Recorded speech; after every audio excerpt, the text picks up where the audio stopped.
اس کا لہجہ ایسا تھا جیسے نام پوچھے بغیر اسے جانے نہیں دے گا۔ بدقسمتی سے وہ بالکل اکیلی تھی۔ اس کے کپڑوں پر مہندی لگ گئی تھی، وہ اسے صاف کرنے کے لیے آئی تھی، اور یہ شخص پتہ نہیں کہاں سے آ گیا تھا اور کیوں اس کے پیچھے پڑ گیا تھا۔ اس نے نظریں اٹھا کر دوبارہ اسے دیکھا جو دیوار کی مانند اس کے سامنے کھڑا تھا۔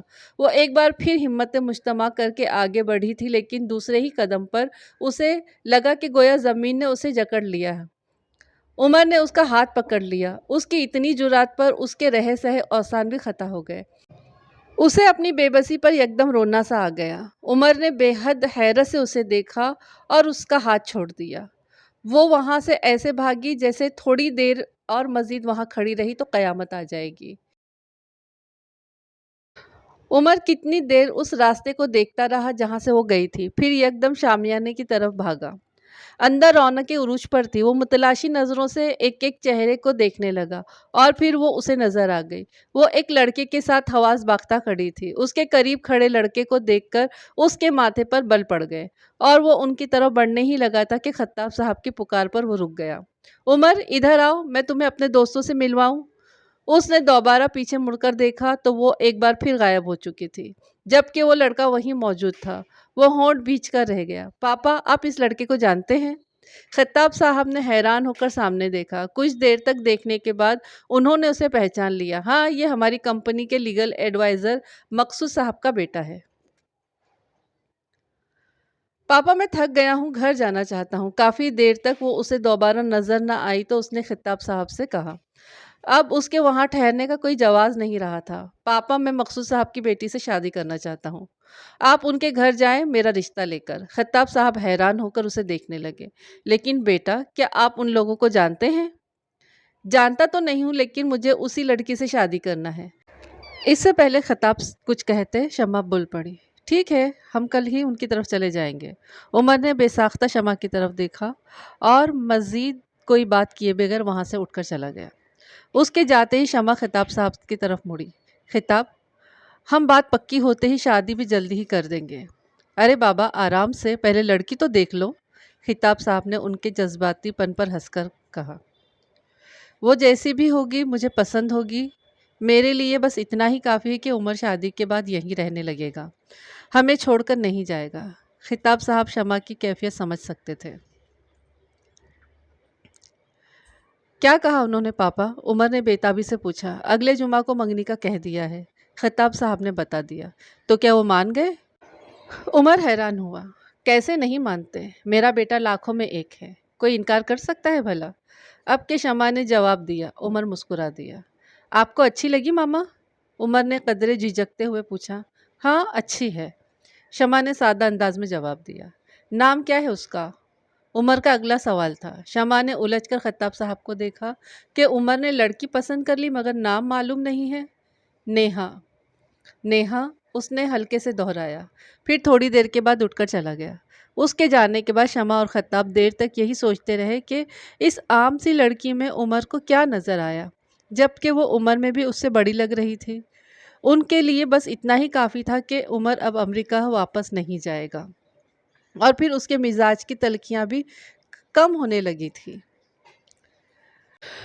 ڈرائنگ روم میں سب کے درمیان عمر بھی بیٹھا ہوا تھا۔ چہرے پر خوشی کے رنگ بکھرے ہوئے تھے۔ شمع اور خطاب اپنے بیٹے کو خوش دیکھ کر مسرور تھے، اور مقصود صاحب اپنی بیٹی کے لیے اتنا اچھا رشتہ ملنے پر خوش تھے۔ عمر کی تو خیر پسند تھی، مگر خطاب صاحب نے بھی اسٹیٹس کا فرق نہیں دیکھا، نہ دونوں کی عمروں کا اور نہ ہی ہونے والی بہو کی عام صورت کی پرواہ کی۔ انہیں صرف اپنے بیٹے کی خوشی درکار تھی۔ سب ہلکی پھلکی باتوں میں مصروف تھے جب شازیہ نے شرجیل کو آواز دی۔ شرجیل، رومیہ سے کہو کولڈ ڈرنکس لے کر آ جائے۔ تھوڑی دیر بعد رومیہ خود ہی ٹرالی گھسیٹتی ہوئی اندر آئی۔ اس کے سلام کرنے پر سب کی نظریں اس کی طرف اٹھ گئی تھیں۔ گلاس تھام کر اس نے بڑے اشتیاق سے نیہا کے ہونے والے منگیتر کو دیکھا، لیکن اسے دیکھتے ہی دم بخود رہ گئی۔ ہاتھ میں پکڑا گلاس زمین پر گر کر کرسیوں میں تبدیل ہو گیا۔ عمر ایک دم کھڑا ہوا۔ اس کے کھڑے ہوتے ہی باقی سب بھی حیرت کے مارے کھڑے ہو گئے۔ عمر کے چہرے پر حیرت ہی حیرت بکھری ہوئی تھی۔ کیا ہوا رومیہ؟ شازیہ نے قریب آ کر تشویش سے اسے دیکھا تو اس نے تھوک نگل کر سر نفی میں ہلا دیا۔ شمع بہن، یہ رومیہ ہے، میری بھتیجی اور ہونے والی بہو۔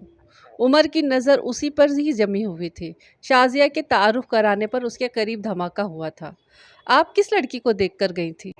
اس کی نظریں رومیہ پر گڑی ہوئی تھی۔ اس کی نظروں میں اتنی تپش تھی کہ وہ ایک سیکنڈ وہاں رکے بغیر باہر نکل گئی، اور اس کے پیچھے عمر بھی تیزی سے نکل گیا۔ شمع حواس باختہ ہو کر اس کے پیچھے بھاگی، مگر وہ گھر سے باہر نکل گیا، اور جب تک وہ اس کے قریب پہنچی وہ گاڑی لے کر جا چکا تھا۔